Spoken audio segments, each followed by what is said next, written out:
everyone, and a warm welcome to this second edition of Jal Jeevan Conclave, which we are hosting on the occasion of the World Water Day.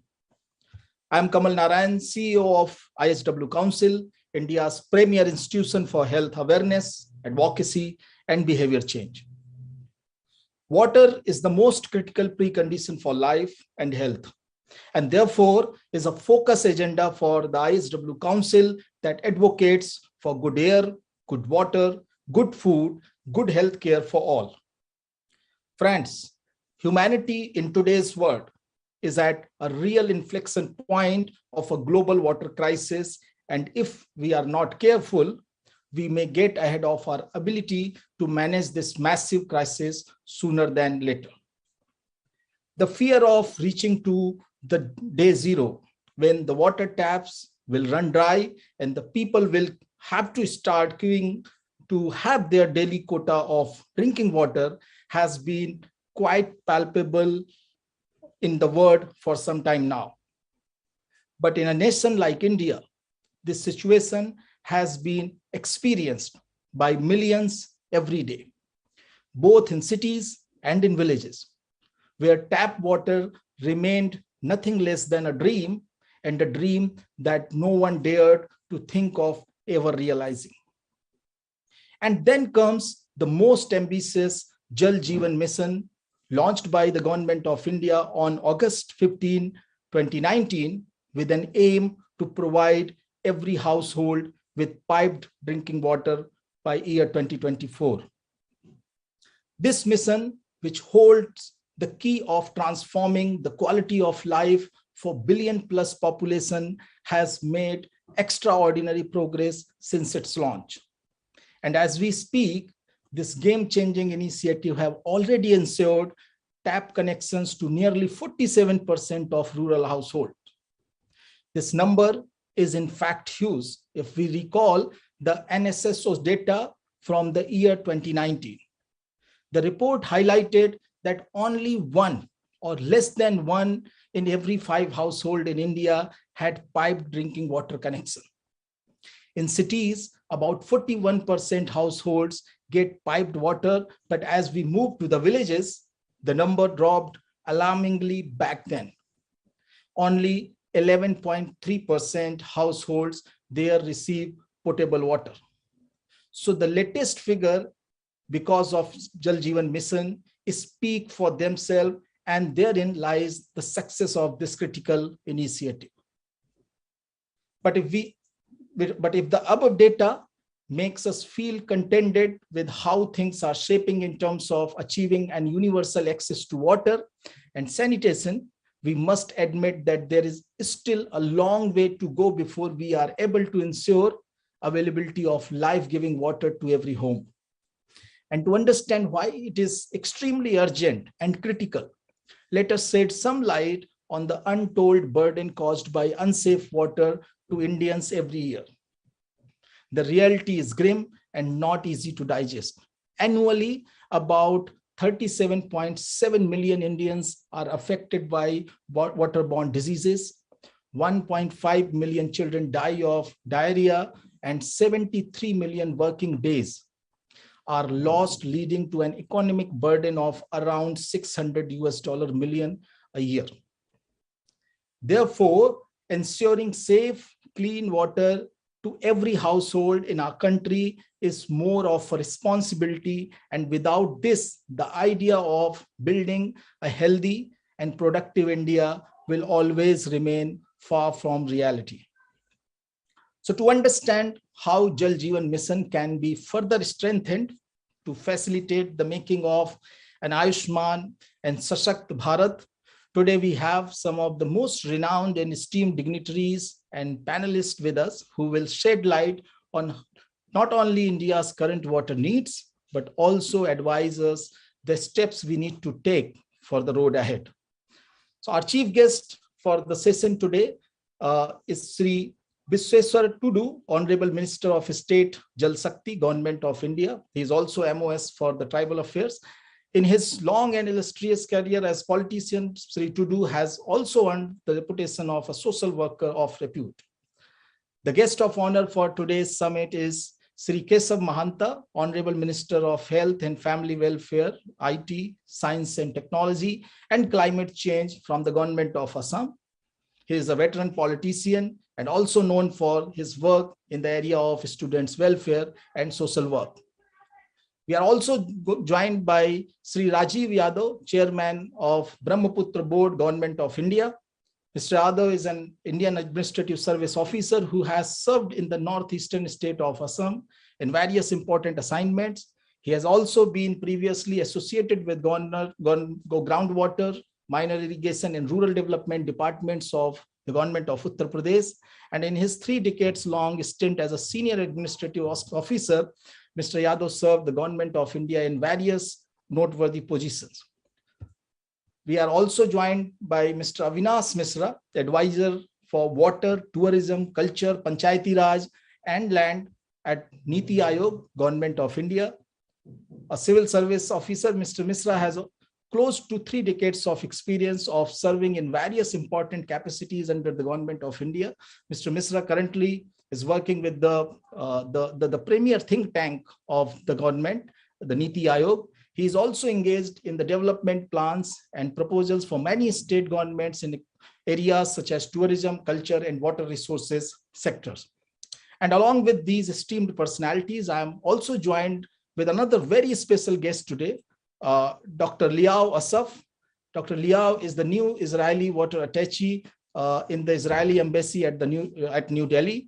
Dr. Asaf has over 20 years of experience, including division manager, business development, project management, and technical consulting at various environmental fields associated with groundwater, surface water, soil investigation, and many other environmental monitoring projects. Welcome to all our esteemed guests today on this 2nd edition of Jal Jeevan Conclave. And we would also like to thank our partners for this mega program.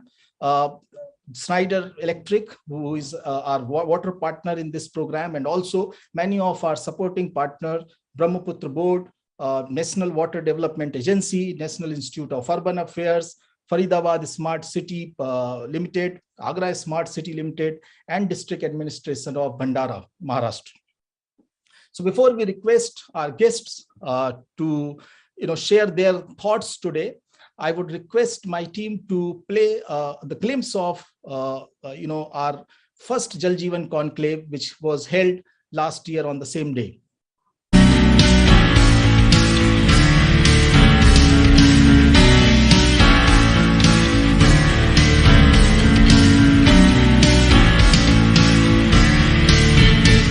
As our billion-plus nation desires to become a healthy, happy, and a prosperous society today, an aspiration that has been ignited by our Prime Minister's vision of making an Atmanirbhar and an Ayushman Bharat, ensuring access to safe, drinkable water to every household is among the most critical building blocks for this. देश में 70 साल में आजादी के समय से लेकर के और 2019 तक या 2019 के अंत तक कुल मिलाकर के 3 करोड़ 23 लाख घरों तक पीने का पानी पहुंचा था। हमने इस लॉकडाउन के कोविड की स्थिति के होते हुए भी इस 15 महीने के समय में लगभग 4 करोड़ घरों तक पानी पहुंचाने में सफलता प्राप्त की। देश के 52 जिले ऐसे हैं जो 100% जल समृद्ध हो गए, जिनमें जम्मू एंड कश्मीर के 2 जिले भी शामिल हैं। देश के लगभग 80-85 हजार गांव ऐसे हैं जिन गांव में एक भी महिला को घर से बाहर पानी लेने के लिए नहीं जाना पड़ता। लेकिन इस सब के साथ साथ में आने वाले समय में जो चुनौतियां हैं उनको पार करते हुए हम हर घर तक पहुंचा पाए, इसका लक्ष्य हमारा और इसका जो है हमारा संकल्प और अधिक दृढ़ से दृढ़तर होता जाता है।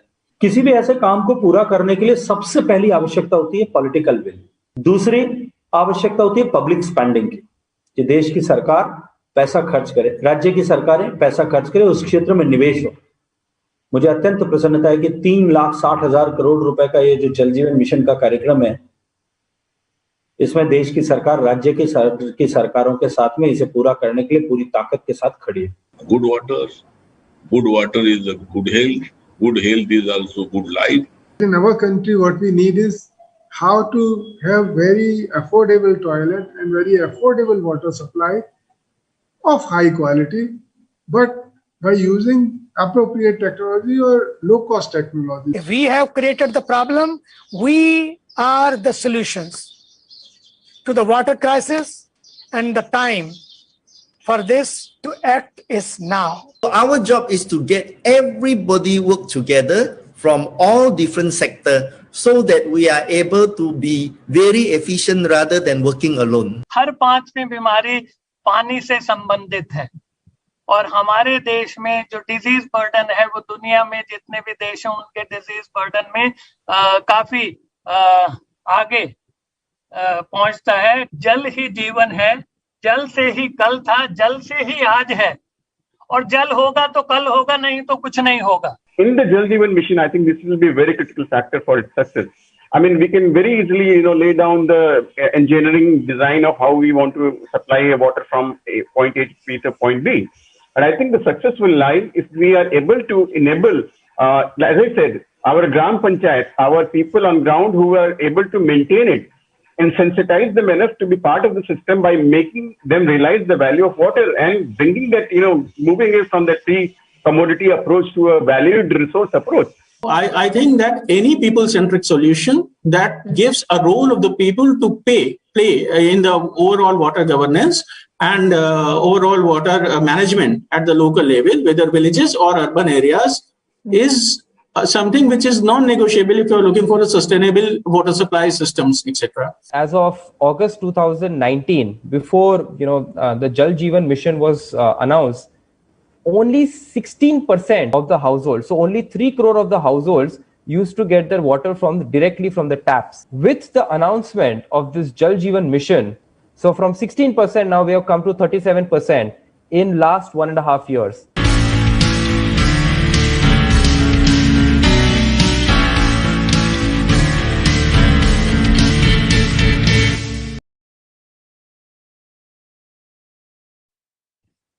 Thank you. So our chief guest and the guest of honor are joining in some time. I think there is some network problem as well. So let me begin with Sri Rajiv ji, this esteemed panel today. Rajiv sir, you shared your thought last year also, and you have very well highlighted on the need of how we need to build a sustainable ecosystem around potable water or drinking water. What has been the progress? Would you like to kind of highlight? Rajiv ji, you are with us? I think there is some network problem with his. So let me then go to Mr. Liao. Mr. Liao, let me begin with you. I think they are trying to connect with the Honorable Minister's office from Assam. Yeah. So, Mr. Liao, let me begin with you today. You have been seeing and with your vast experience across the world and also in India as well, you have been seeing that how the Jal Jeevan mission has been trying to bring that the game-changing intervention in our country, which is not only important from the from ensuring the very fundamental amenity for every household, every Indian, but also is very critical from the overall the health burden which we see because of the lack of potable clean water in our country. What has been your experience and how Israel has been kind of helping in various projects of our country to kind of not only ensure that the water supply is available to each and every household, but at the same time it is also kind of able to build a sustainable ecosystem around it, which can also help us kind of keep it going for forever. So thank you for the question and the opportunity to present today in the World Water Day what I think the model of Israel that becomes self-sufficient in water. And if it will be available to share a small presentation with the audience. Yes, no problem, sir. Please, Okay. my team will help. largest. In between, do we have the health minister, from the Assam with us, so that we can go after? Okay, so I will. Everybody sees the presentation? Yes, yes. Okay, so I'm the first water attaché. The government of Israel, together with the government of India, following the visit of Prime Minister Netanyahu in 2017, decided to designate a specific consular for water here in India. I'm based in New Delhi, in the Israeli embassy, and the last 7 months I'm working very closely both with federal government as well some of the states government to develop a program about water here in India. So first of all, the big picture that India is going to be the biggest and the largest populated nation on earth. In 2050, you will become around 1.6 billion people.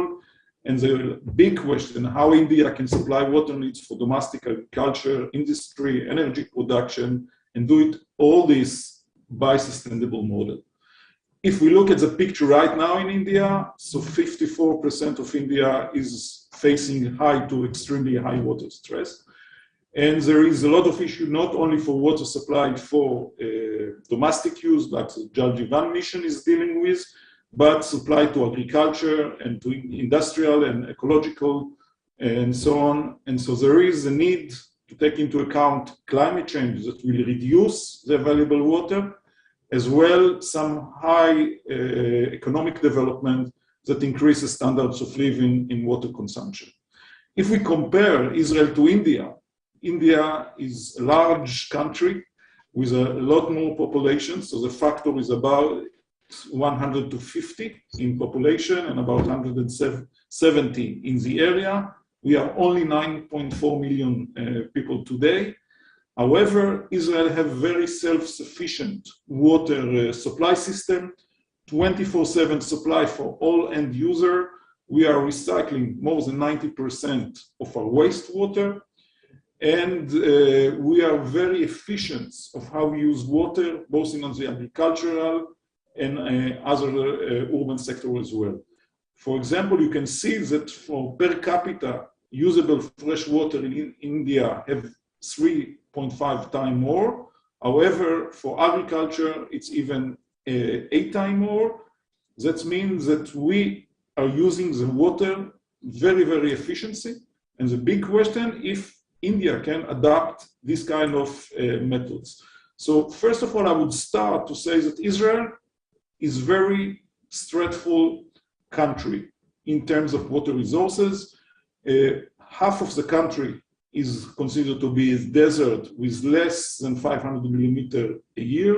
So we are a quite small country with big challenges and big ideas that develop along the years.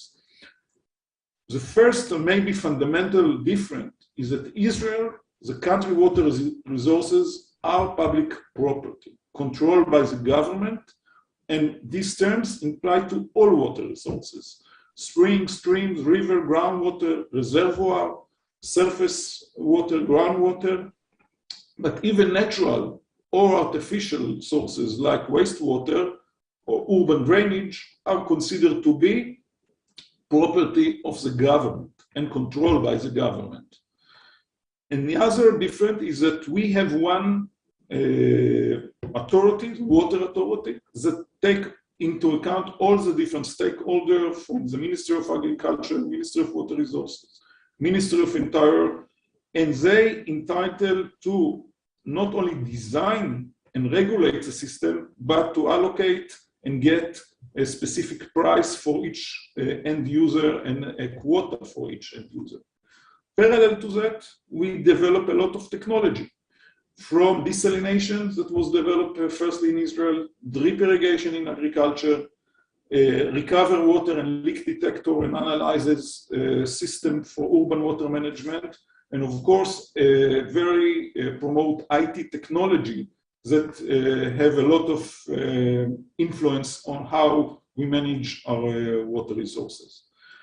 First, and most important, we are metering every well and every source and every reservoir and every tap in the country. So in this, we have a very clear picture, both on the aquifer and the groundwater, as well as the surface water, and as well on the system itself. Metering and data collection and online control is essential to develop later on rigid and sustainable water resources management. Over the years, Israel developed some solutions, some of them starting in the beginning from local sources like groundwater and wells and so on. And later on, we developed what we call interlinkage project, taking the water from the north of the country when there is a surplus of water to the south part.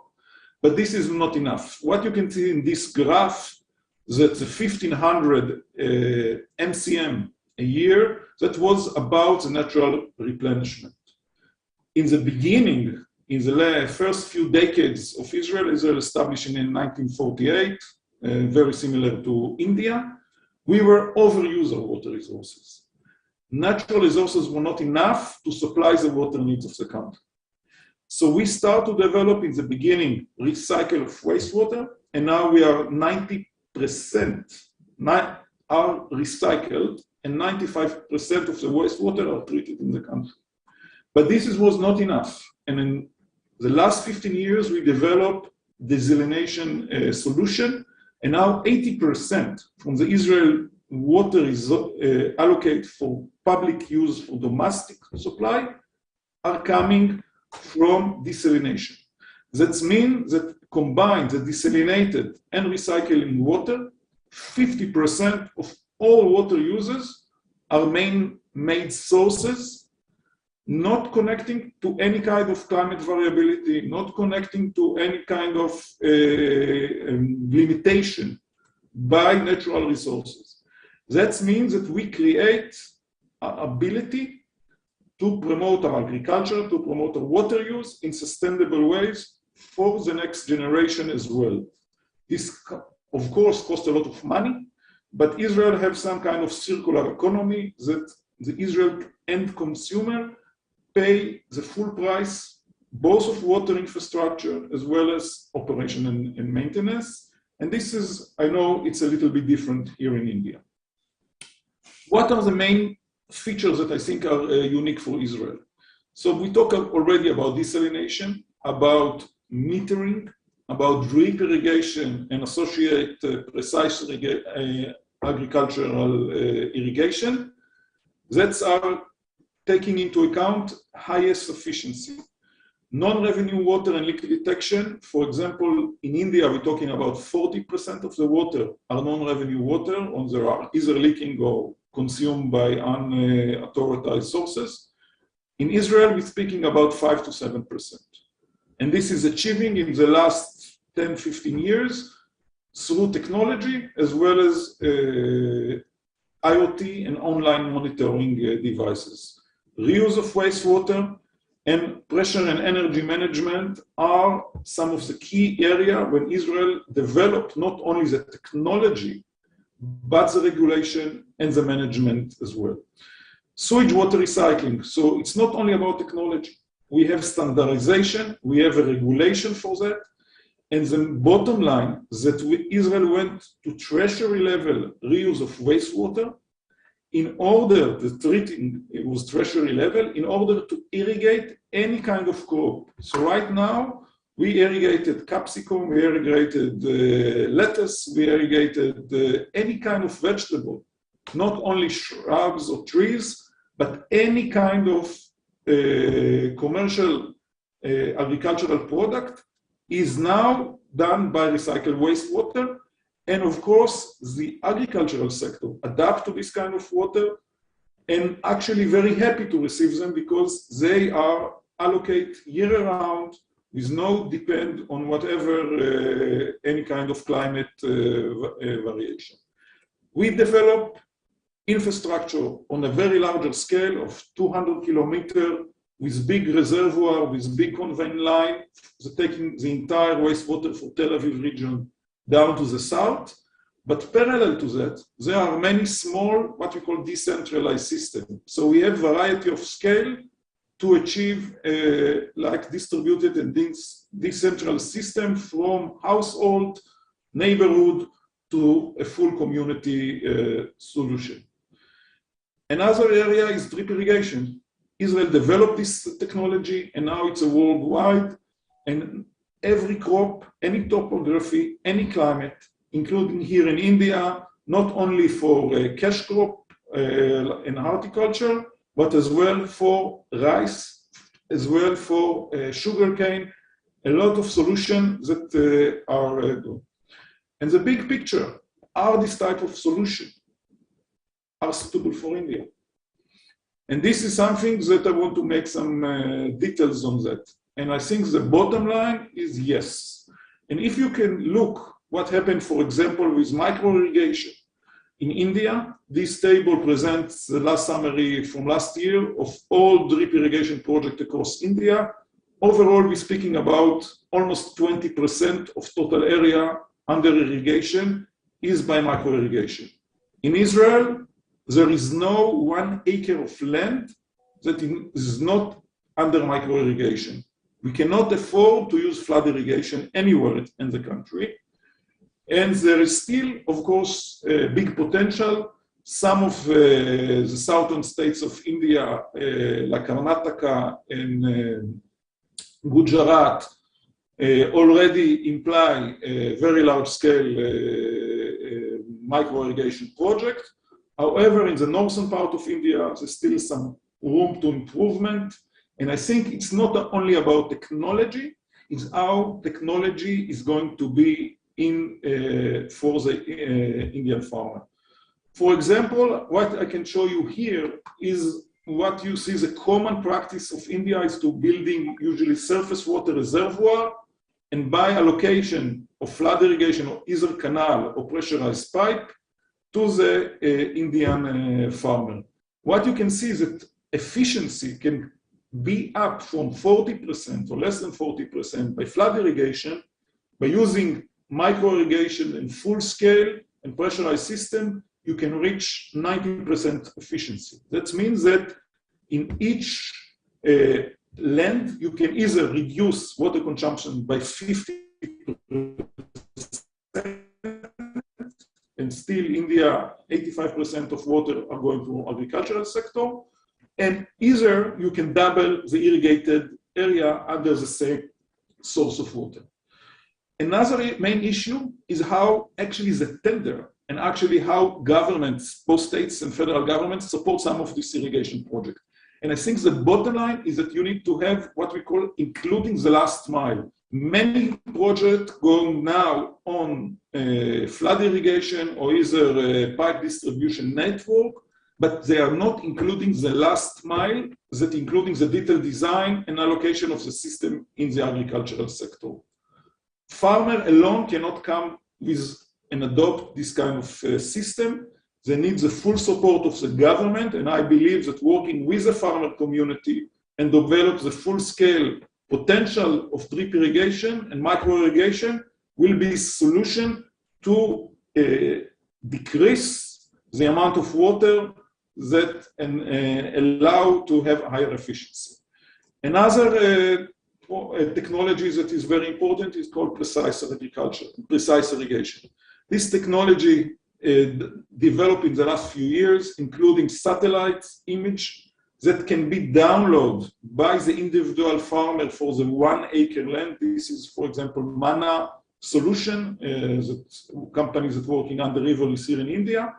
And the actual farmer in India can receive WhatsApp for his phone to actually get the amount of water based on canopy of the and what weather forecast. So he will get in his field the amount, the total amount that is needed for the irrigation the next day. You don't need to be a soil scientist or remote sensing expert. You will get in his language, in Hindu or any other Urdu or any other language, the instruction for his smartphone. Another issue that Israel can help and come forward is about non-revenue water. As I told you in the beginning, 5 to 10% in Israel, 30 to 50% in India. There is still a large gap that involves both technology as well as management. Big question, how technology can come forward, how knowledge can be transferred. And I think one of the things that we doing now with the government of UP, for example, we developed a full solution for 25 villages, including water resources management and agricultural development. These things have to be combined because usually in some parts of India, it's done separately, a different identity. And I think this is something that can be a model later on to upgrade to other places.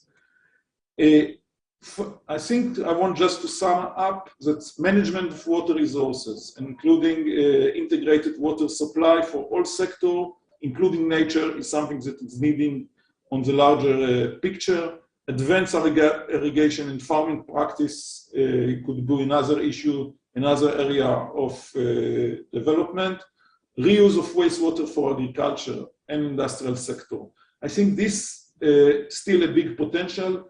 Today, India treated 33% of the wastewater, and I think the next decade will be the decade of sanitation services, and like Jal Jeevan mission, India will treat and build many STP across India. So there is a window of opportunity over the next decade to include and start to reuse wastewater, and there is a big potential there. And last and not least is managing our urban water system. I just want to be optimistic, and I think one of the current programs that we develop with the federal government is to establish Center of Excellence in Water and Management Technology.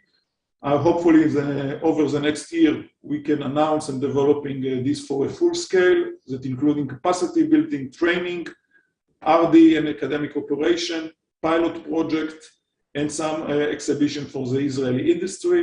That's something that we are pushing forward. In addition to that, another window of opportunity, I think, will become by creating a model for the private sector to lead forward some of the initiative. I think one of the key is what we call hybrid models that is already included in the STP, in the sewage treatment facility, that include private sector and governmental support, PPP models. These things can be applied to a larger project in the water sector, and that's something that we will work together here with the government to adapt and to have kind of a flagship project here in India. Bottom line, I'm very optimistic about India. I think India have very talented population, very talented key people in the private, in the academy, in the bureaucrat and the federal and states level.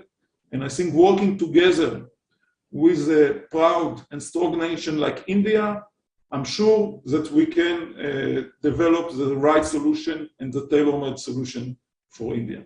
So thank you very much for this. Thank you so much, Mr. Liao, for this wonderful presentation, and actually, gives a lot of, I think, learning also, and the way you have and your country have been able to manage, the water resources, and not only the natural ones, but also, kind of creating enough supply of, the man-made resources is wonderful. And I'm sure there's a lot to, kind of learn, and your country is already, kind of helping in various pilot projects of the country. And you mentioned about the region of Bundelkhand. I actually belong to that region. I come from that part of the Uttar Pradesh, so I can understand the challenges being faced for people over there. And I'm sure with this initiative there can be some sort of transformation. Let me go to Sri Rajiv Yadavji, the chairman of Brahmaputra board. Sir, I wanted to kind of begin with you, but interestingly, we got to hear a lot of, I think, inspiring aspects from what Israel as a country has been able to do. Yeah, size may be different, but as Mr. Liao also said, that the country is small, but the challenges are really, really big. And the same goes for almost every country in the world, and especially India as well. you have been part of this ecosystem for very long, have been working in the various capacity in the government of Assam, and then the UP, as well as now heading this important project of Brahmaputra board. Where all how do you see the success of Jal Jeevan Mission, which is one aspect? The drinking water to every human being is very important, and especially every Indian to in our country. But at the same time, as Mr. Liao also said, the challenges are manifold. We need to ensure enough quality and enough quantity of water for our agriculture, for our industrial uses, for everything, and which is putting us in a situation where we are highly stressed in terms of the availability of this important resource. How this whole thing is going to be kind of transformed, managed? What are the building blocks being put up by the federal government or various state governments? And do we have the similar kind of situation as he said? There is a water authority. There is a uniform decision making in the country, and are we moving towards that kind of management of water resources now, sir? Thank you, Kamal Narayanji. A very good morning to Dr. Asaf and Avinash Mishra and other colleagues on the panel. It has indeed been my great experience to visit Israel in 2017 and see for this micro irrigation project with my own eyes on the ground. And there, it was also heartening to note that a homegrown company, Jain Irrigation Systems, which grew in Jalgaon in Maharashtra, has also expanded its feet and footwork to the Israel and the land of micro irrigation. I will call Israel as a country which is really doing well in micro irrigation and the leader in that sphere now. As comes to our country, we have had a very successful Jal Jeevan mission, and as in the first conclave, Honorable Minister Shri Shekhawat ji has outlined that while in so many years since independence, we provided about 3 crore and few lakhs connections to the home.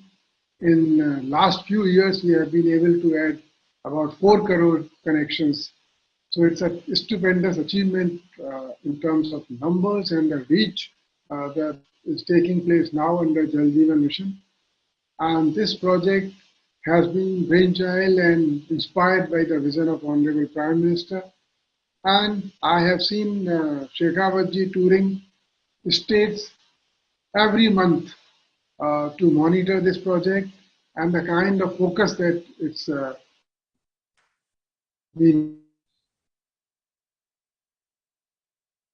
given by the Ministry of Jal Shakti that has been really remarkable, and that is how these numbers have been achieved in a short period of time, despite it being there. When we look from the point of view of country of India's size, which is basically a subcontinental size, we find that every state has particular geography, a particular groundwater system, and particular agriculture pattern, which is consumption pattern of the water, which depends on agriculture as well as the human consumption. And rightly so, therefore, in a large country of India's size, water is a basically state subject. However, the rivers that pass through more than one state, they are called interstate rivers.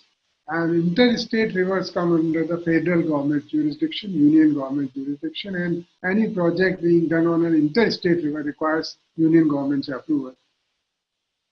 Even for the state projects, we have two kinds of approvals in the government system. One is that the overall plan of a state government to exploit water resources within its jurisdiction should match the broad objectives of the water utilization as we are planning for the country as a whole.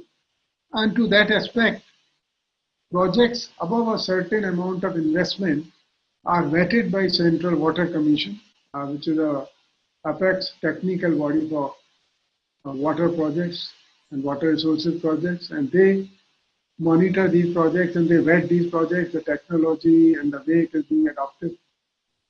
Here, I would like to add that we need some kind of attention more towards quality as well. Like quantity, we have been very well doing in the terms of quantity, but say I will give an example of Northeast India where I have worked for a long period of my career. Say in Assam, water is not resources in surplus. There is no problem of a water resource, but still drinking water is a big issue because the quality of drinking water. So we have quite a few districts in Assam, in Brahmaputra Valley, where water contains certain minerals and things like iron, arsenic even, and other such things which are not desirable for human consumption. And therefore, the water, though it's available in surplus, but needs quality improvement. So that is another aspect of the water management, that the quantity is there very much and is a very in abundance in certain areas. So, but still for drinking water purpose, and the quality needs to be upgraded. You know, the water needs upgradation of the quality. And if we commission a study, or I don't know whether already Kamal Narayan may be knowing, it's on study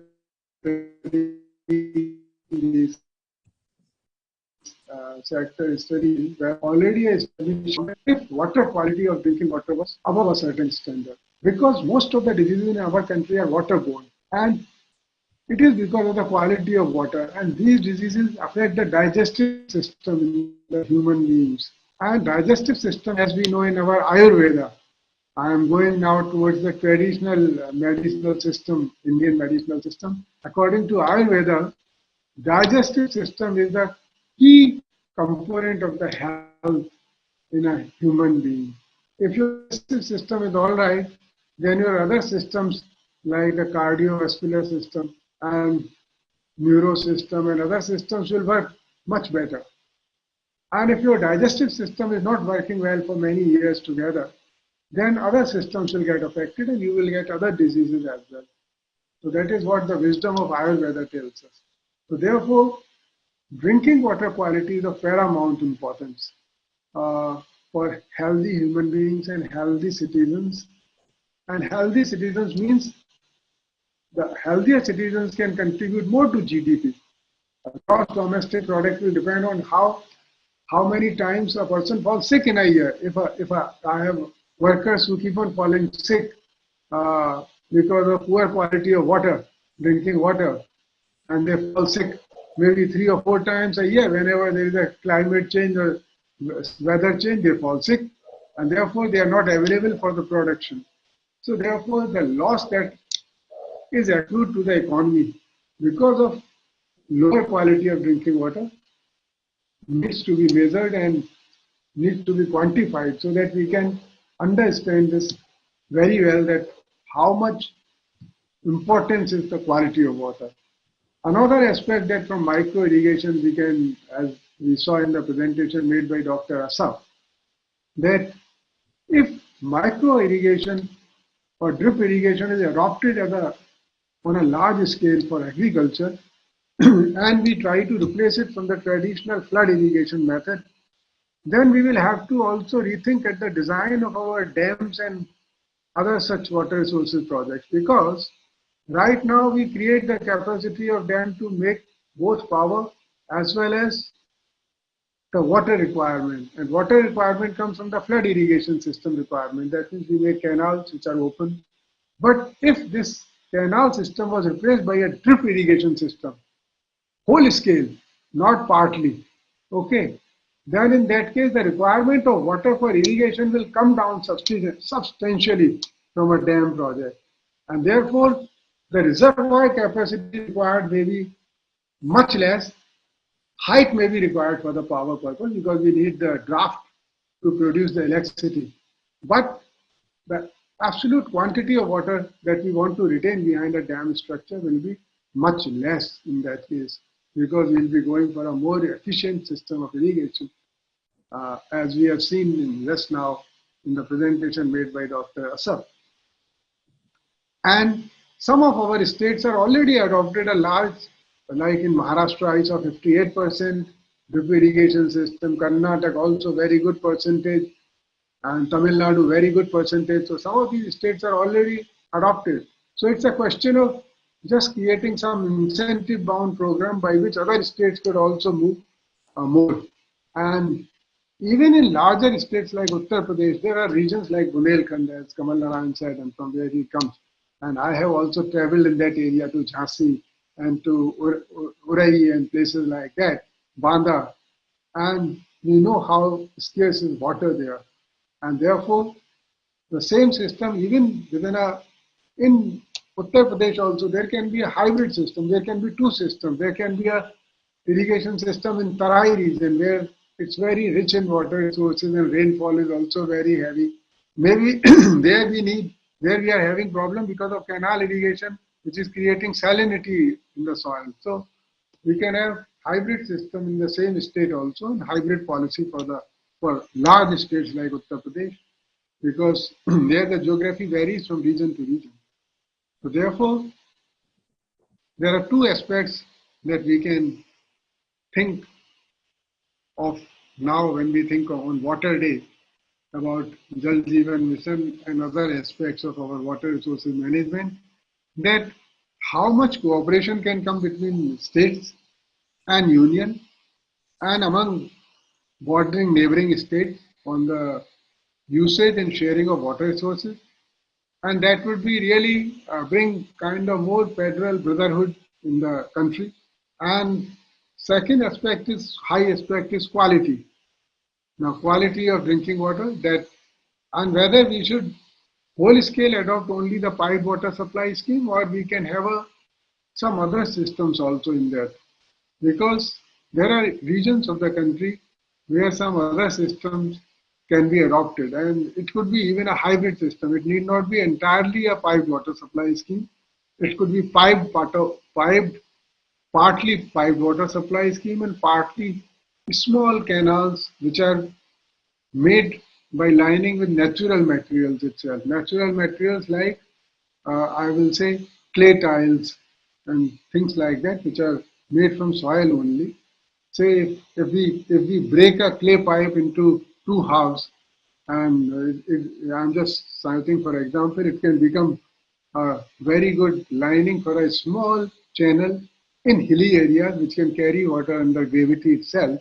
And in hilly areas, we know that sunshine is, though the sunshine is there, but the temperatures are not so high so as to evaporate the water in large quantity. So there we can think, but again, we have to see whether in such hilly areas temperatures go sub-zero or not, because if they are sub-zero, then it has to be covered.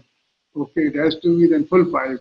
So all these various combinations have to be tried and tested and adopted rather than adopting a uniform model which is suitable maybe for most of the areas of our country, but not all the areas. So that is one aspect. And second aspect is that now under guidance of our minister in Ministry of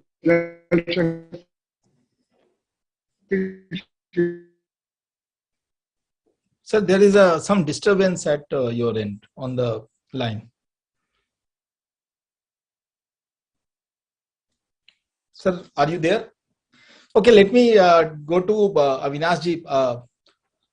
Example of sharing of water resources in a region between states, some of whom are starved of water, like hill states like Nagaland and certain parts of Sikkim and others, and water surplus states like Assam, which is has nature's boundary of Brahmaputra river flowing through it, and a close cooperation between these states to have power as well as water shared between the states and bring a common prosperity in the region through the integrated management of water resources. Yeah. Thank you so much, sir.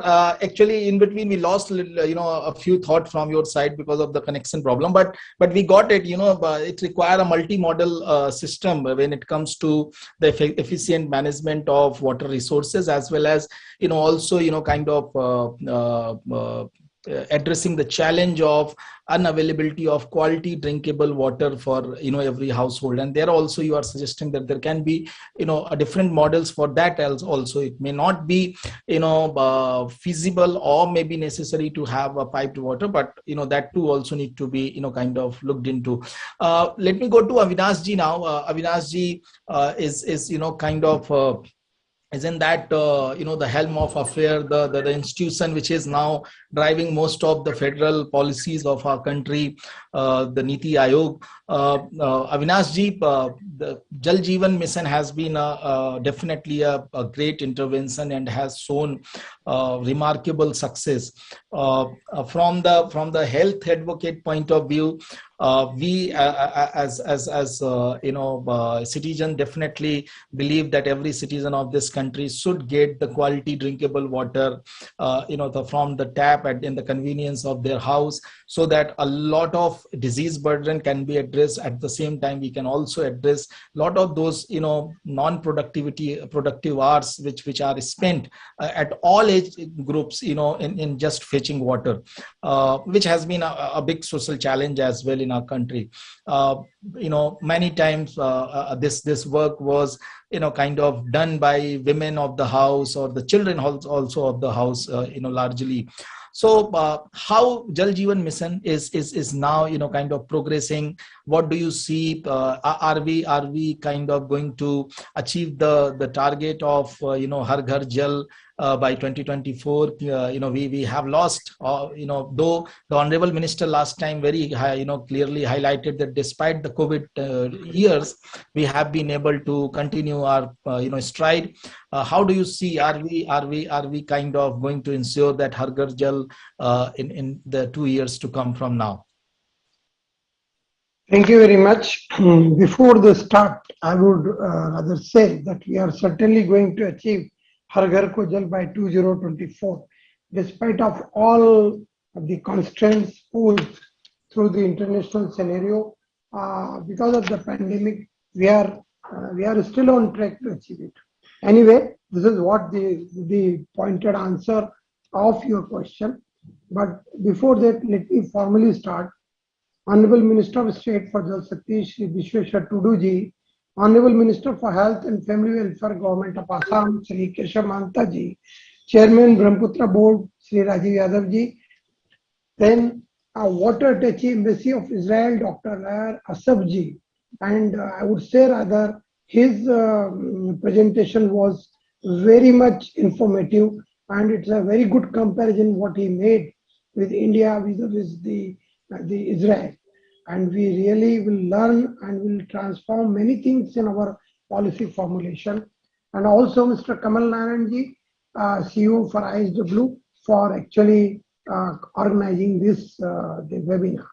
All distinguished guests and audience, very good morning to all. I think still it is a good morning. It is indeed a pleasure to be here on this World Water Day to join this conclave along with honorable ministers and also along with the water attaché of Embassy Israel, Dr. Lar Asaf ji. About 3 decades have passed since the international conference on primary health care held in Alma-Ata proclaimed primary health care along with water, sanitation and hygiene to be basic inputs for public health. Now the Sustainable Development Goals identifies access to clean water and sanitation as key pillar to health and human security. And I will say that now every country in this globe, those who are developing, and they need to achieve the target by 2030. So it is paramount importance for all of us to achieve it by 2024. Government of India has thoughtfully formulated many schemes to address fundamental issues in water sector, and the flagship schemes among them is Jal Jeevan Mission, with an aim to ensure coverage of functional household, tap connection in all rural household by 2024, which we have already covered more than 4 crore, or you can say around 52% of our target. The scheme has not only improved the health and socio-economic condition of local communities, it has mitigated the economic, social, and physical hardship. What Mr. Kamal Nayanji was just saying, that women of the house need to put really hardship in fetching the water. So that is being addressed, and that rural women must endure in absence of supply of regular, reliable, and safe drinking water at their doorstep. And now this water, which they will otherwise get at the doorstep, and the time which will save will be economically used in the upbringing and in upbringing of the child, and in rather managing the house chores, and also the economic development of that particular household. Jal Jeevan Mission has improved their ease of living and ensured dignity of living, echoing the vision of Honorable Prime Minister Sabka Saath, Sabka Vikas. As we all agree, empowering rural area where more than 65%, as per the census 2011, it is 68.8% of Indian population reside, is the key to Atmanirbhar Bharat.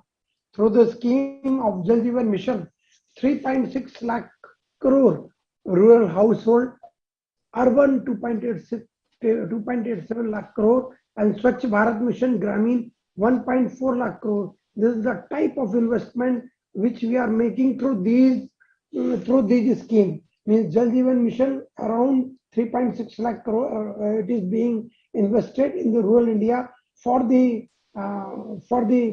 drinking water supply, Har Ghar Nal Ka Jal, and then urban again 2.87 lakh crore, Swachh Bharat Mission Gramin 1.4 lakh crore, which is there for sustenance, for wastewater treatment, for reuse of the and recharge of the grey water, and Swachh Bharat Mission Urban 1.14 lakh crore, and Pradhan Mantri Krishi Sinchai Yojana, which will also add in regeneration of the groundwater, and which will also develop the multi-village pipe system, where we are investing around 1 lakh crore. So government has earmarked roughly around 10 lakh crore to be spent up to 2024 under all these schemes. So this is a very big step forward, actually, in direction of the sustainable and household water supply. The theme of this year's World Water Day is groundwater, which is the most difficult section in water management, owing to its invisibility, limitation for precise assessment, transboundary spread, and complex interactions with surface water. India accounts for 1/4 of the total groundwater extracted globally, that is 25%. More than that, what China and US combined are extracting today. Nearly 62% in irrigation and 85% rural water supply and 45% urban water supply are completely dependent on groundwater. So that's all is being contributed by the groundwater, and that's why in many places we are going for groundwater mining. The huge reliance on groundwater for catering to domestic and drinking water needs has often led to water quality related issues, health issues such as arsenic, fluoride contamination, pollution from industrial effluents, fertilizers, pesticides, and many other such type of contamination. Mismanagement of waste offsets the progress we make in any other sector and often makes long-lasting social impacts.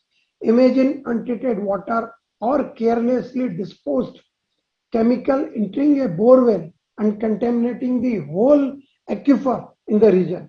Government of India initiative has helped in tremendously reducing the number of quality affected habitations, and because we are having various drive of the catch the rain, of the water conservation measures, so they are all helping a lot. There is also a need to focus on recharge and reuse of water through grey water management. Estimates suggest that 65 to 70% of the total water supply in rural areas emerges as grey water from household. If left unmanaged, it can have adverse impact on country's food, water, energy, and security and public health. We have already seen the slide of Israel, where actually 1500 meter cube per capita water is being made available through fresh water, and rest around 1000 to 1200 cubic meter per capita is top up with the wastewater treatment, with the desalinated water and all. So we need to really move ahead in that direction, and government is efforting to really do in that way. All regions may not be equally abundant in water available to tackle such constraints. Recycling of water must be focused. Treated wastewater may be used for secondary purposes such as agriculture or landscaping. Such practices not only save water, it also conveys and inculcates a sense of responsible use of water among the society. Water management is not new to the world, but in times of arising water crisis, the need of the hour is to resolve the situation with local know-how and available resources while leveraging technological innovations. When it comes to building water secure country, we need to focus on innovative solutions and diversify the portfolio of water resources available in a creative, cooperative, and collaborative way. Rejuvenation of extinct water bodies and conservation of functional ones are of paramount importance. Avenues to converge funding source and to utilize flexi funds under various government schemes need to be explored. At this juncture, I just wanted to give one more example of Bundelkhand, where in Banda district, the water bodies have been restored and water has been conserved.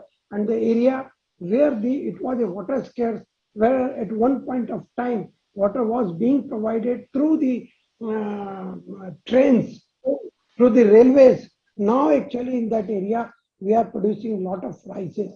Also, women need to be equipped with resource management skills, which will help them and community to manage their water supply effectively.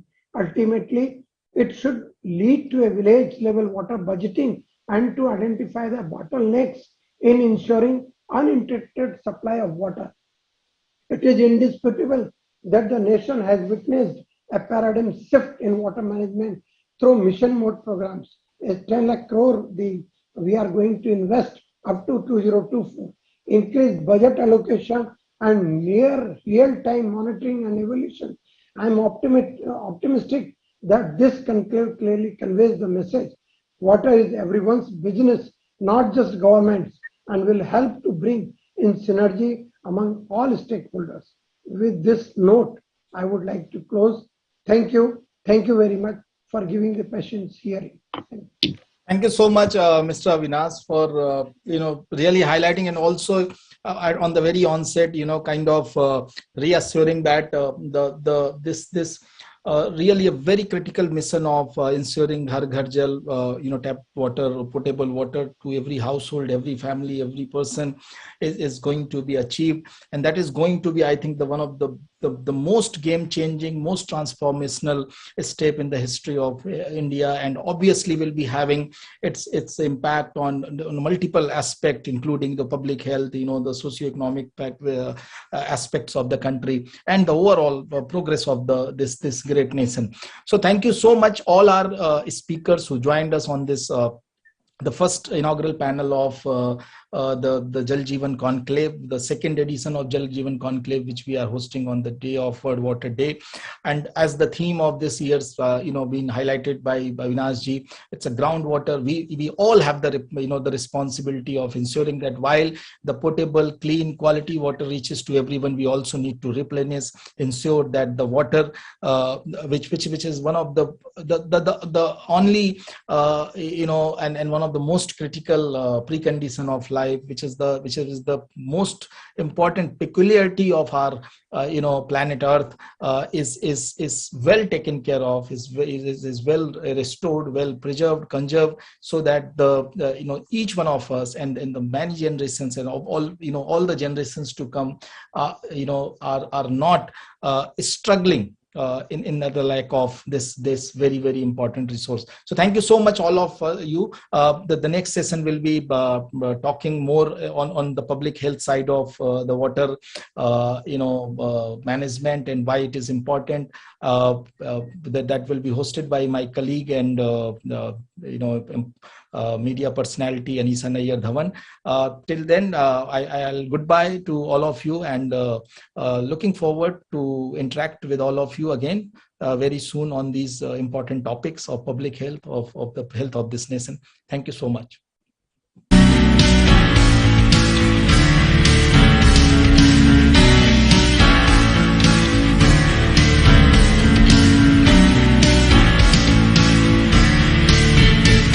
As our billion-plus nation desires to become a healthy, happy, and a prosperous society today, an aspiration that has been ignited by our Prime Minister's vision of making an Atmanirbhar and an Ayushman Bharat, ensuring access to safe, drinkable water to every household is among the most critical building blocks for this.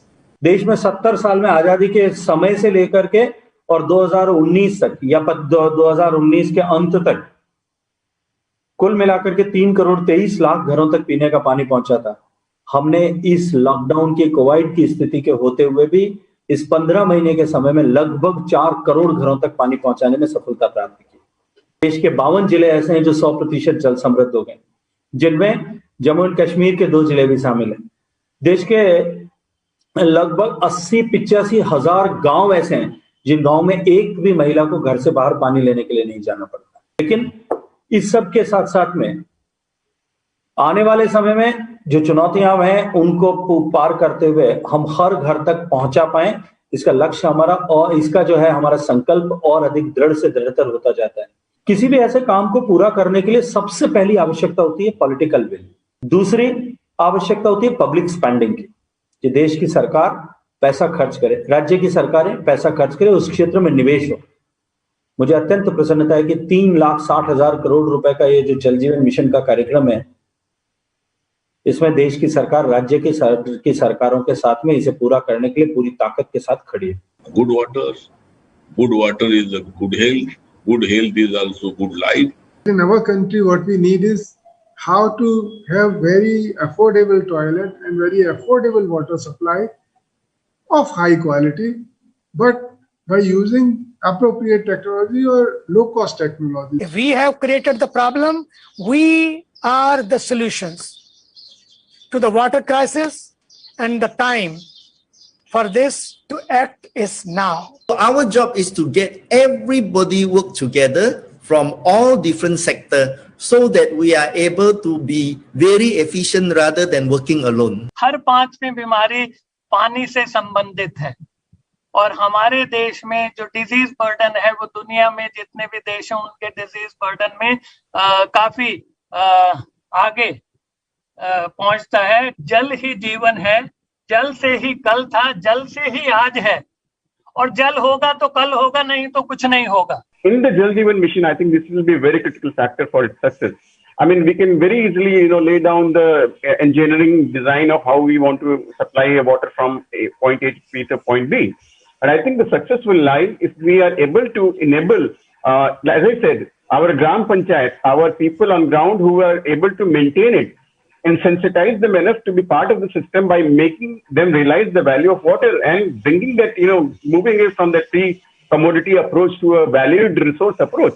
I think that any people-centric solution that gives a role of the people to play in the overall water governance and overall water management at the local level, whether villages or urban areas, is something which is non-negotiable if you're looking for a sustainable water supply systems, etc. As of August 2019, before the Jal Jeevan mission was announced, only 16% of the households, so only 3 crore of the households used to get their water directly from the taps. With the announcement of this Jal Jeevan mission, so from 16% now we have come to 37% in last 1.5 years.